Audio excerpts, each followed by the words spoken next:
World News Headquarters.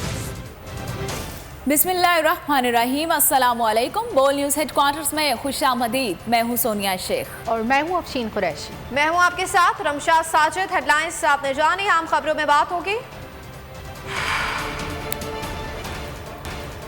बड़ों की बड़ी बैठक, कप्तान का नया फैसला, हक और सच की आवाज, शाहीन लाला के दामाद बन गए, टिकटों की फरोख्त कब से,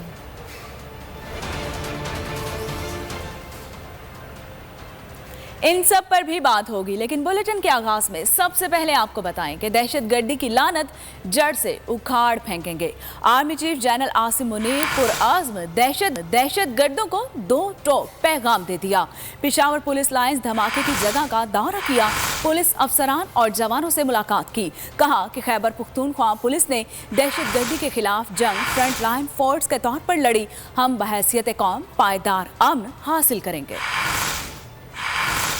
पेशावर में मुल्क दुश्मनों का वार, पाक फौज का दहशतगर्दी को जड़ से उखाड़ फेंकने का अज़म। Army chief general Syed Asim Munir ने पेशावर पुलिस लाइन धमाके की जगह का दौरा किया। सिपहसालार ने पुलिस अफसरान और जवानों से मुलाकात की और दहशतगर्दी के खिलाफ जंग में खैबर पख्तूनख्वा पुलिस और कानून नाफिज करने वाले इदारों की बहादुरी को सराहा। ISPR के मुताबिक आर्मी चीफ का कहना था कि खैबर पख्तूनख्वा पुलिस ने जुर्रतमंदी से दहशतगर्दी का मुकाबला किया और फ्रंट लाइन फोर्स के तौर पर जंग लड़ी। सिपहसालार ने कहा कि हम बहैसियत कौम मिलकर पायदार अमन तक दहशतगर्दी की लानत को जड़ से उखाड़ फेंकेंगे और इंशाअल्लाह अमन हासिल करेंगे। उन्होंने KP पुलिस के बुलंद हौसलों को भी सराहा और मादरे वतन के दिफा के लिए अपनी जानों का नजराना पेश करने वाले पुलिस के शोहदा को जबरदस्त खराज तहसीन पेश किया। दहशतगर्दी की रोकथाम के लिए एपेक्स कमेटी ने पड़ोसी ममालिक से बात करने का फैसला कर लिया। एलामिया में कहा गया है कि तवक्को है सियासी क़यादत दहशतगर्दी के खात्मे के लिए साथ बैठेगी। एपेक्स कमेटी ने उलमा से दहशतगर्दी के खिलाफ राय बनाने की अपील की है। एपेक्स कमेटी ने नेक्टा, CTD और पुलिस की अपग्रेडेशन की तजावीज़ की मंजूरी दे दी। दहशतगर्दी की नई लहर सियासी और अस्करी क़यादत सर जोड़कर बैठ गई। एपेक्स कमेटी ने नेक्टा, CTD और पुलिस की अपग्रेडेशन की तजावीज़ की मंजूरी दे दी। अहलकारों की तरबियत, असलहा, टेक्नोलॉजी और दीगर ज़रूरियात के हवाले से तजावीज़ को भी मान लिया गया। खैबर पख्तूनख्वा में फौरी तौर पर CTD हेडक्वार्टर तामीर करने का फैसला हो गया। एपेक्स कमेटी ने उलमा से दहशतगर्दी के खिलाफ राय बनाने के लिए महराब व मिंबर को इस्तेमाल करने की अपील की है। उलमा आवाम को आगाह करें कि बेगुनाहों का खून बहाने वालों का इस्लाम से कोई ताल्लुक नहीं। एलामिया में एपेक्स कमेटी ने वज़ीर आज़म की ऑल पार्टीज कॉन्फ्रेंस के फैसले को खुशाइन करार दिया गया। कहा कि दहशतगर्दी के खिलाफ कौमी इत्तफाक की ज़रूरत है। तवक्को है कि दहशतगर्दी के खात्मे के लिए तमाम कौमी सियासी क़यादत एक मेज़ पर बैठेगी। खबरों में आगे देखिए, दहशतगर्दों के अज़ाइम नाकाम। पेशावर में मुनक़दा एपेक्स कमेटी में दहशतगर्दों से आनी हाथों से निपटने का फैसला किया गया है। वज़ीर आज़म के मुशीर फैसल करीम कुंडी कहते हैं कि दहशतगर्दी के खात्मे के लिए ईरान और अफगानिस्तान से बात करेंगे, जबकि मुल्क दुश्मन अनासर से मुज़ाकरात नहीं किए जाएंगे।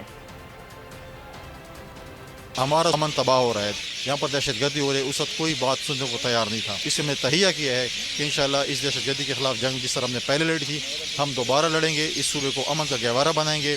हमने ये भी फैसला किया कि हम अपने हमारे जो पड़ोसी ममालिक हैं जिसमें ईरान और अफगानिस्तान शामिल है, उनके साथ भी हाई लेवल पर रब्ता करेंगे ताकि हमारी ज़मीन और उनकी ज़मीन एक दूसरे के ख़िलाफ़ जो है वो इस्तेमाल ना हो।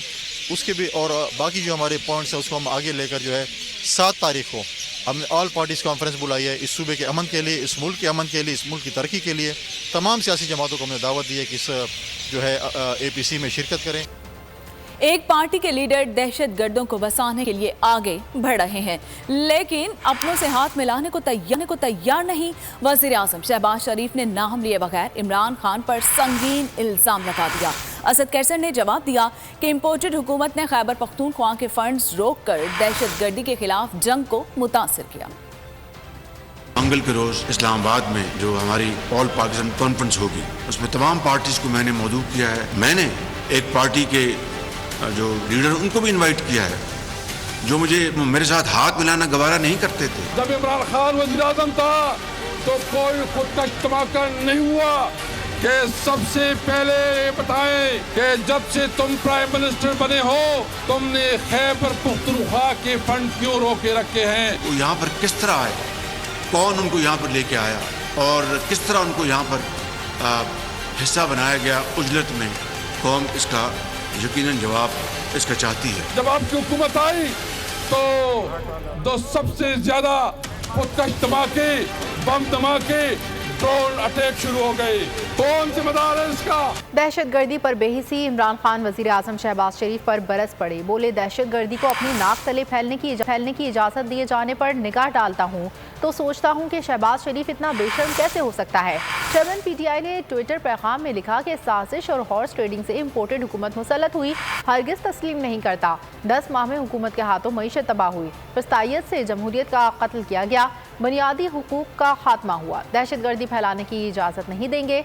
सीनियर सहाफ़ी अरशद शरीफ का कत्ल किया गया। वज़ीराबाद में मुझ पर कातिलाना हमला हुआ। रहनुमाओं के खिलाफ मुकदमात बनाकर गिरफ्तारियां की जा रही हैं। इमरान खान का कौमी असम्बली के ज़िमनी इलेक्शन न लड़ने का फैसला। पार्टी रहनुमाओं को कागजात नामजदगी जमा कराने की हिदायत। पहले कौमी असम्बली की 33 नशिस्तों के ज़िमनी इलेक्शन में इमरान खान को उम्मीदवार रखने का फैसला किया गया।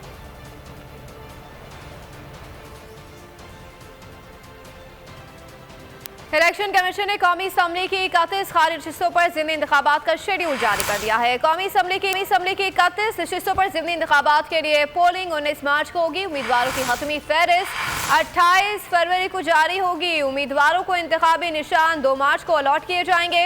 मजमूई तौर पर 64 नशिस्तों पर ज़िमनी इंतखाबात 16 मार्च और 19 मार्च को होंगे।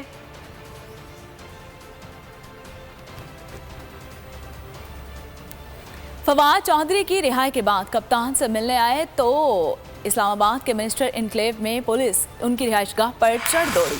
फवाद चौधरी का कहना है कि इस बार हमारा वास्ता घटिया लोगों से पड़ गया है, ये हर तरीके से हमें तंग करना चाहते हैं।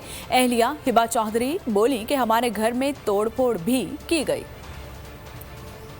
फवाद चौधरी के सब्र का इम्तिहान नए नए तरीकों से लिया जाने लगा। इस्लामाबाद के मिनिस्टर इनक्लेव में कार्रवाई, पुलिस फवाद चौधरी की रिहाइशगाह पर चढ़ दौड़ी। फवाद चौधरी सेनेट में कायदे हिज़्ब इख्तिलाफ वसीम शहजाद के घर में क़याम पजीर थे। बोल न्यूज से गुफ्तगू में फवाद चौधरी का कहना था कि घटिया लोग हैं, ये हर तरीके से हमें तंग करना चाहते हैं। घटिया लोग हैं जिनसे हमारा मुकाबला है और ये समझते हैं कि इस तरह की हरकतें करने से कोई हम पे दबाव बढ़ जाएगा। इससे कबल अहलिया फवाद चौधरी हिबा चौधरी का कहना था कि हमारे घर में तोड़ फोड़ भी की गई। इल्जाम लगाया कि लाहौर में मोटरसाइकिल सवारों ने उनका पीछा भी किया। उधर फवाद चौधरी रिहाई के बाद अपने अहले खाना के हमरा जमान पार्क पहुँचे, कप्तान से मुलाकात की। इमरान खान ने फवाद के बच्चों को प्यार किया, खैरियत भी दरियाफ्त की। इस्लामाबाद इंतजामिया का PTI अरकान असम्बली से पार्लियामेंट लॉजेस खाली कराने का ऑपरेशन। मजिस्ट्रेट की निगरानी में कार्रवाई। 5 फैमिली स्वीट खाली करा लिए गए। कौमी असम्बली सेक्रेटेरिएट की जानिब से कमरे फैमिली स्वीट खाली कराने का कहा गया।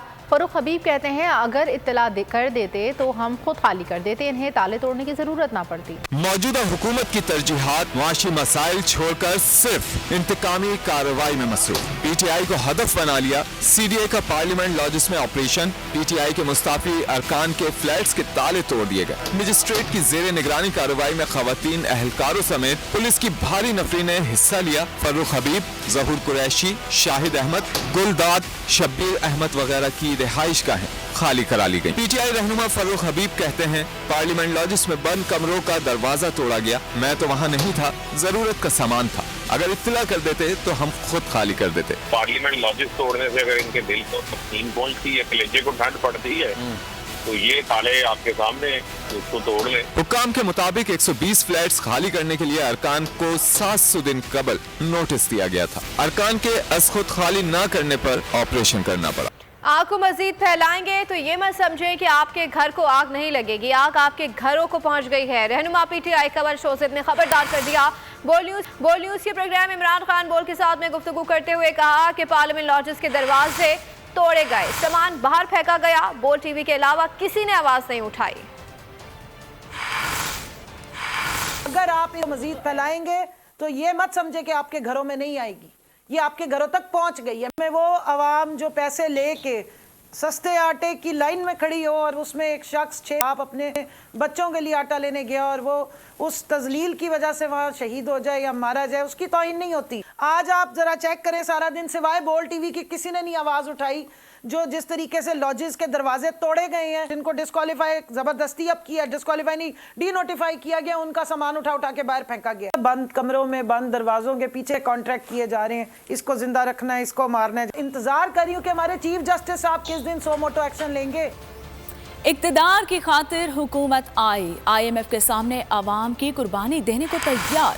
वज़ीर आज़म ने एपिक्स कमेटी इजलास में IMF की शराइत पर अपनी बेबसी जाहिर कर दी। कहा कि IMF की शराइत नाकाबिले तस्वुर है, लेकिन क्या करें, मजबूरी है, मानना तो पड़ेंगे।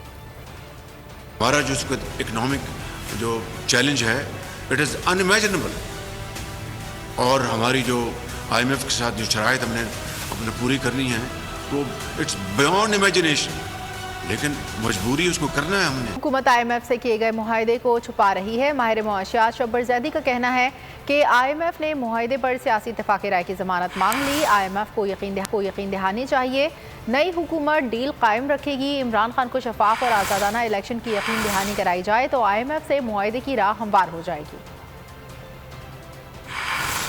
नहीं हुई है, IMF ने अंडर द टोन में कुछ चीज बातें की है जो गवर्नमेंट सामने नहीं ला रही है। उसमें एक बात ये भी है, और जो सामने आ चुकी है वो ये है कि अपोजिशन को भी एतबार में लिया जाए या इसमें नेशनल कंसेंसस हो, क्योंकि इलेक्शन आने वाला है और जो प्रोग्राम आएगा वो उसको ओवरलैप करेगा, क्योंकि हमें अगले प्रोग्राम में भी जाना है IMF के। हमारे जो अपोजिशन है इस वक्त, उनका कोई बड़ा डिमांड नहीं है, उनका सिर्फ एक प्रॉब्लम है, वो ये गारंटी चाहते हैं कि इलेक्शन फ्री एंड फेयर हो। I see that happening in a very very dear future. जिस दिन भी वो उनको मैसेज प्रॉपर्ली डिसेमिनेट हो गया, वो भी समझदार आदमी हैं, बच्चे नहीं हैं, उनको तो ये मसला हल हो जाएगा। महंगाई ने मिडिल क्लास की कमर तोड़ कर रख दी है। मजीद महंगाई हो गई तो जिंदा कैसे रहेंगे? लोग खौफजदा कहते हैं कि हुक्मरान बेहिस बनकर बैठे हैं, अपनी अय्याशियों को कम क्यों नहीं करते। और अगर आपको हमारी ये वीडियो पसंद आई है तो लाइक पर क्लिक कीजिए। खूने नाहक बहुत पी चुकी ये जमीन, अब कोई दिन में ये खून उगलने को है। खत्म हो जाएगी ये तमाशागरी, वक्त पलटेगा रोजे जजा की तरह। ये जो पेशावर में ताजा लहू है बहा, एक क़यामत करेगा फलक पर बपा। गम की सलमनाक घड़ी में बोल सानह पेशावर में शहीद होने वालों के लवाहिकीन के साथ। सब्सक्राइब करें और बेल दबाएं ताकि कोई खबर रह न जाए।